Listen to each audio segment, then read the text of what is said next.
welcome listeners to Snippit Sports Science Podcast. This is Jared Coleman-Start, today with Hamish McGorm, first author of the article Turning Up the Heat, an evaluation of the evidence for heating to promote exercise recovery, muscle rehabilitation, and adaptation. How are you doing today, Hamish? Good, thanks, Jared. Can you tell us a little bit about this article, where this come from? Yeah, so my PhD was in hot water immersion. Yep. But we always knew we wanted to get a scope of the whole of heat therapy literature. We probably didn't think there was enough sort of articles out there to support a meta-analysis of hot water immersion alone. But we definitely thought there's a range of heat therapies, but no one had really brought them all together to what they actually do. So I wanted to include something of a review of some sort in my thesis. And we ended up with this nice little article that we put together. Yeah, makes sense. So yeah, you said there's not a whole lot of information on hot water immersion. People have focused a lot more on cold water immersion. Absolutely, and that's one of the reasons why I wanted to do hot water immersion. Definitely there had been some done previously, but there was a few other variables that I wanted to manipulate with research. Great to do.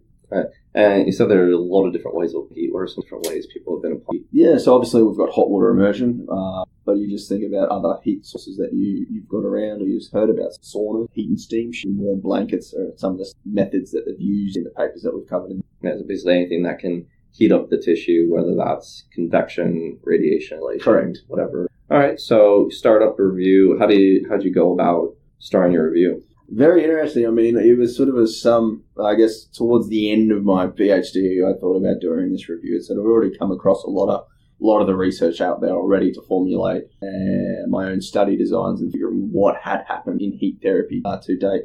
So I'd sort of already accumulated a lot of the studies, and that was just sort of fine-tuned to see if there's any other studies out there that I'd missed initially. But I do think we got a fair swag of it over the course of my PhD in itself, and do some final studies that popped up here and there, and that's the finished product. Yeah, it makes sense. So you do the whole PhD, you bring your thesis, and then now you're going to start putting out more and more publications. And it was kind of a very sensible first publication. Absolutely. We wanted to sort of gauge with the wider public why the heat therapy is potentially really good. We discussed that in the article. But as I said, there's not really been done any sort of meta-analyses on heat therapy being used as a recovery before. So we wanted to provide just a narrative review to begin with to stimulate that interest, and hopefully we get some more research out of it. Right. And so hopefully there'll be more hot water immersion research coming out, and we'll be able to do that meta-analysis. Absolutely, and not just hot water immersion. There's definitely some benefits from other heat therapy sources as well, which we did talk about in the review. I'm very keen to see more heat therapy research, whether that is in hot water immersion or other methodologies. Yes, tell me a little bit more about the different types of ways you can be applying the heat. You've broken it down in the article to pre, during, and post? Absolutely. So a lot of the research talks about the specific timing that you need to use the heat therapy to generate the beneficial effects. So starting with the pre-exercise heat therapy literature, there was a study done by Nosaka back in 2003, and he applied microwave diathermy as a heat. And he applied it immediately before an exercise set, and found no benefits of the heat therapy on recovery. He visited this idea 4 or 5 years later in a follow-up study, and what he did then was actually apply the heat therapy approximately 20 hours before an eccentric exercise set. And he found this enhanced recovery from using the heat therapy. So that sort of stimulated a lot of the other pre-exercise heating research as well, with a lot of people finding benefit of applying therapy almost 24 hours before the exercise occurs. The thought there is potentially that you need to stimulate these proteins called heat shock protein, which might protect the muscle from the exercise conducted hours later, and you need this timing effect to ensure this accumulation. Of course, that's all theories at the moment. We're still trying to figure out whether heat shock proteins are the effect of this beneficial recovery. And certainly there's research out there that suggests that heat therapy doesn't induce any increases in heat shock protein, or it's quite random or variable. So there still needs to be a bit of research done. But that was pre-exercise heating. On the other side, you've definitely got your post-exercise heating, which is probably more the traditional recovery sense in terms of your timing. We always see athletes jumping in an ice bath after a training session or a sport game. We don't often hear about people sort of going into the ice bath and then as a recovery strategy. And so we looked at the recoveries that were happening there. And probably the earliest findings started in animal models. It was a study by Takeuchi. And what he did was he crushed the hind limb of a rat and put a hot water bag on it and tracked the recovery of the muscle at the cellular level over 28 days. And they found that the heat therapy actually stimulated muscular recovery a lot better than no recovery at all. It increased muscle cross-sectional area, it reduced collagen fibre deposition, which is all beneficial to muscular recovery after injury. And so a lot of other researchers try to build in heat therapy and training. And so in one study by Goto, he found by applying heat and steam sheets to the arms during a training block, they actually found increases in strength and muscle. In a follow-up study, Goto just applied heat and steam sheets to participants' legs, instructed them not to do any exercise, and still found increases in muscle mass. Now, these studies all come with a grain of salt. There's definitely some probably weaknesses or limitations to the study, but it definitely drives home the fact that heat therapy, when used in the right way, might be really beneficial to improving adaptations and the development of those adaptations. So we can potentially save time developing those adaptations and focus on the sport-specific skills which are needed for each individual sport. Yeah, that's incredible. So growth responds without even training at all. Very, very interesting paper, that one. Yeah, it's almost unbelievable. But we've seen it quite a bit that there's a lot of potential with heat. There's a lot of ways that we can be applying it to be getting all sorts of incredible. Like you were saying, those responses are very variable, but that's likely dependent on how do you actually apply the heat. Is it a sufficient heat stimulus, or it depends on the individual as well. Some people, I'm sure, are much more heat resistant or heat sensitive than other people. Yeah, and I think that may be the fact that depending on our exposure to heat therapy over the years, or even the environment that we live in, that may certainly play a factor to how people respond to heat therapy. And potentially those people that live in sort of colder climates may not respond to heat therapy, potentially because it might be too much of a stress, where right. Those people living in hot and humid conditions sort of almost year-round may be able to respond better to heat therapy when it's sort of just raising almost the stress level just enough that the body can handle it without it sort of being overloaded too much. So there's definitely a lot of variables still to play with heat therapy and heat research, and it's an exciting time. Yeah, so similarly with those different responses you're talking about, in my research with the weightlifters when we were applying the heating during the lifting, I found that the lifters that had more years of experience responded better to higher temperature as opposed to the more junior weightlifters. They would respond better to a lower temperature. It was kind of interesting. There might be some sort of adaptation there that allows maybe a greater heat in the relation. Oh, absolutely. And we know that within training studies often aren't long enough to induce your normal response to training. Often studies go for about 12 weeks, but you don't really see those big increases potentially until 16 weeks. It's a shame. But due to the nature of studies and how well we can keep participants involved in a study, often we have to sort of limit the time frames. I think going along your lines there with your trained athletes who responded better to heat stress, certainly they probably had those extra years of training and are just well suited to the training itself on a day in, day out for X number of years, and just providing that additional stimulus level to their training, which helps their performance. Yeah. I noticed from a lot of the studies that you were talking about as well, a lot of Japanese names. So did this sort of originate in more of a Japanese sports science sort of area, similar to blood flow restriction training? Not sure. It's interesting that there's a lot of research coming out from these authors, but I couldn't. Just seems like Japanese Sports Science Institute, or whatever their organization is called, must be pretty uniquely innovative. That they seem to be on the forefront of all these new training methods that we're looking at blood flow restriction and heated reason. Yeah, and it's nice to see that we want to find that spark of what's the next thing that may help us, what's going to provide the most benefit in situation. And it's always exciting to see new takes on traditional practice to see can we get benefit from it. And that always excites me to see sort of completely new types of things you wouldn't even think about doing before. Yeah, those are my favorites. Yeah. Why would we heat someone up after just been training for so long? Exactly. They've been too hot. Why would you make them more hot? Exactly. Actually, it's very good for you. Maybe it just might work, but I guess that's the beauty of research. You just never know.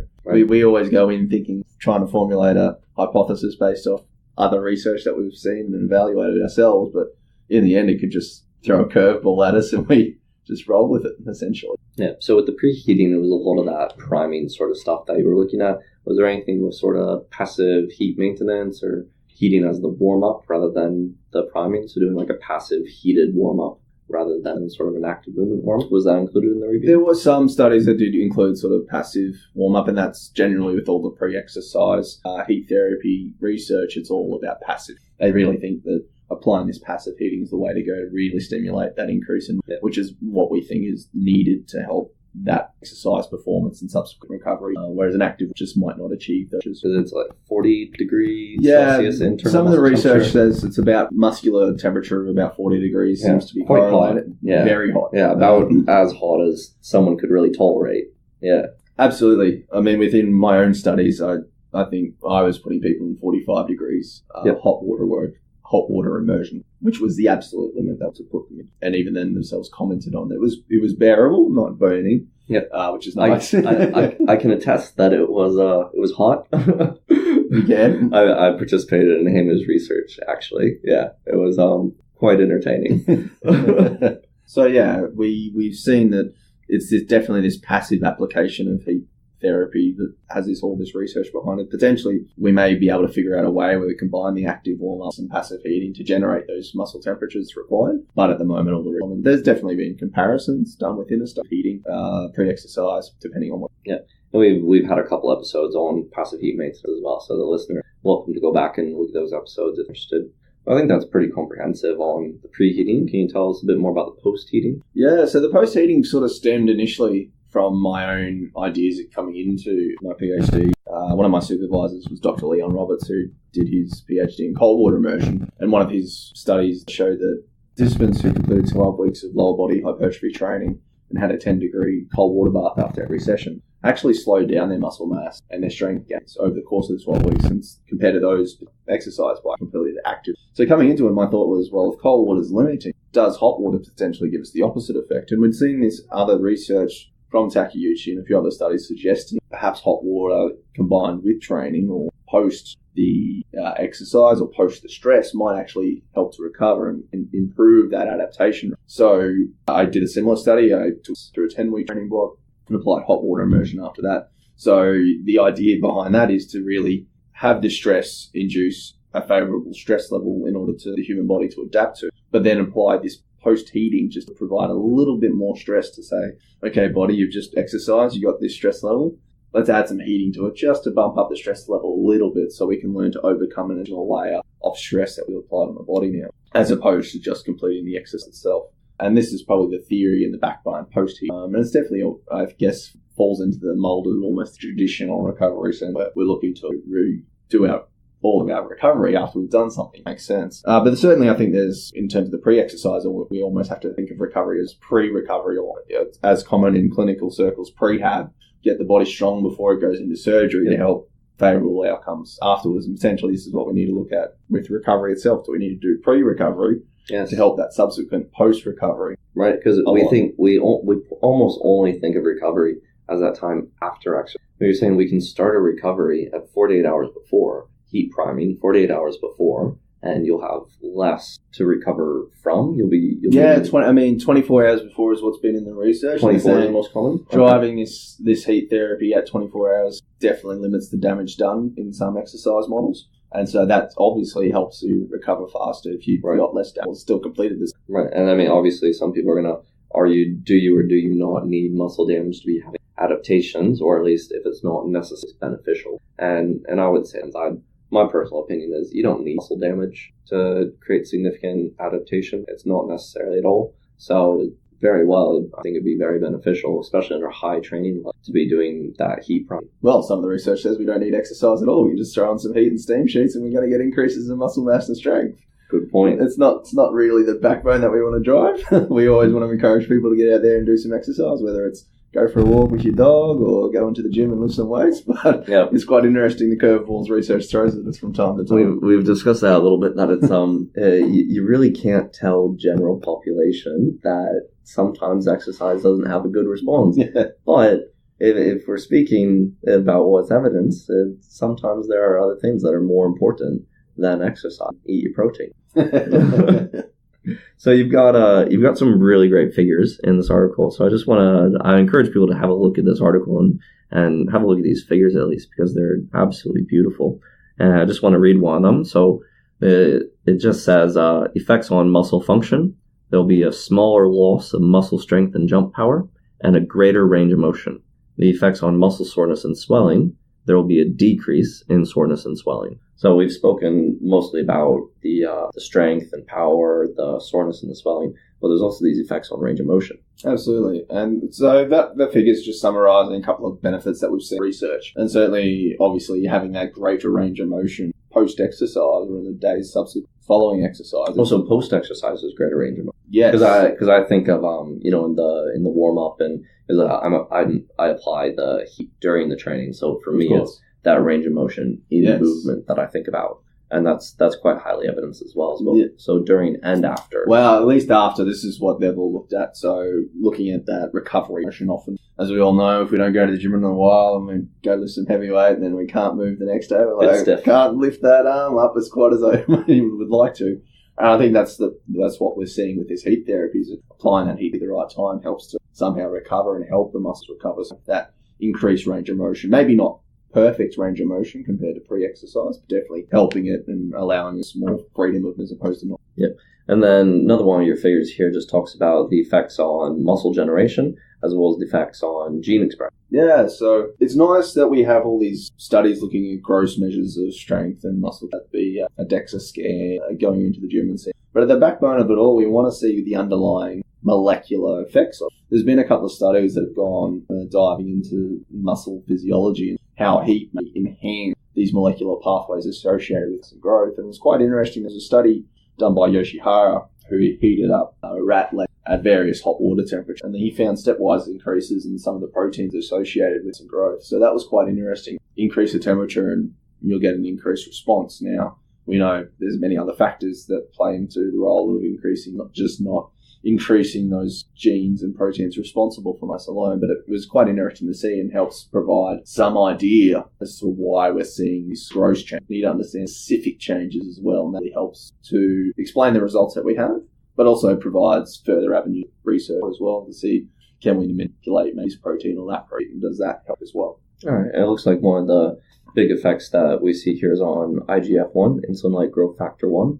And so that's something we've talked about in previous episodes on heat as well. So that seems to be something that pops up fairly consistently as a mechanism. There's definitely a lot of stress hormones out there. Just understanding how heat can impact us, quite interesting to read. And you expect stress, it's red, it's bad. We don't want to increase stress hormones. Potentially, we figure out the best way to control these through to improve.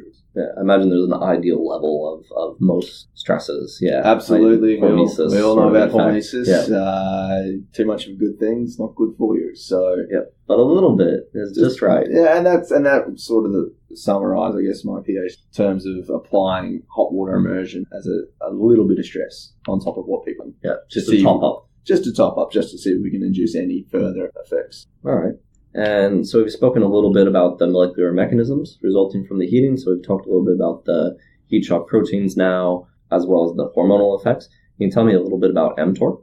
Yeah, so mTOR, for those unaware of it, mTOR stands for mammalian target of rapamycin kinases. Is quite a mouthful. I was pausing there. So,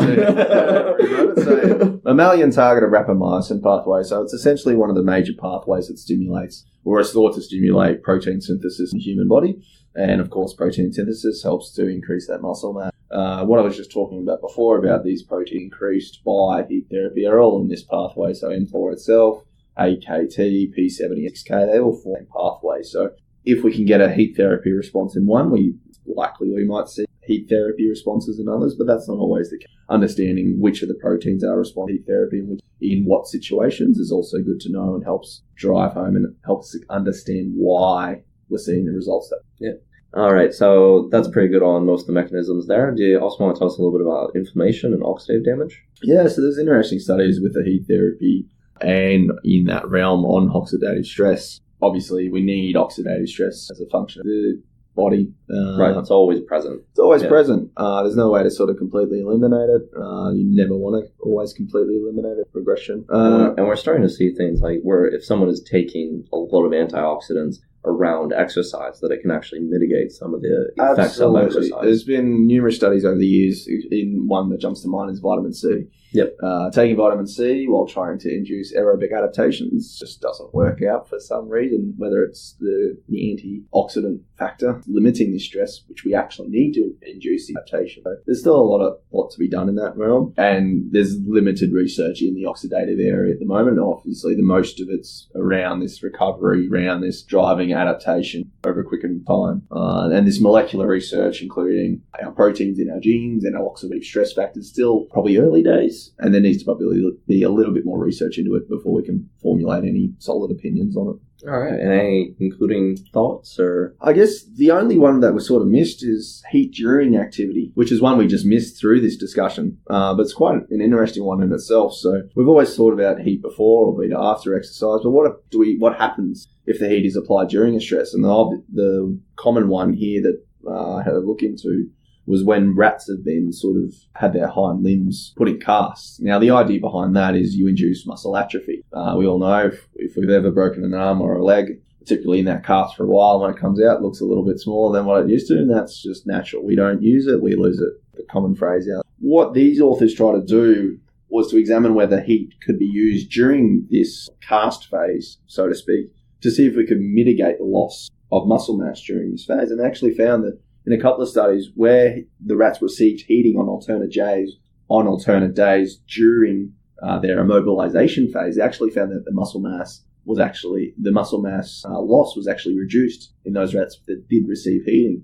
And that was really exciting to hear because there's a range of clinical outcomes that we could potentially. We're not trying to do any exercise or we're not trying to improve recovery, we're just trying to mitigate loss. Right. And so if we've got a lot of people who are going through the process of healing limbs that have to be put in casts, potentially heat might be a factor that they could look at, whether we could heat up the arm or the leg to help mitigate that muscle loss that they might undergo through, particularly if they're going to be in a cast or a brace for quite some time and they can't do the loading that's required. Can we just heat the limb instead? And that way they're sort of reducing the amount of muscle mass that they potentially lose, and that way they can get back to work or play quicker. Yeah, excellent thoughts. And thank you, listeners. Please visit our website at snippetscience.com and follow us on Twitter at snippetscience. Thank you. That was pretty smooth.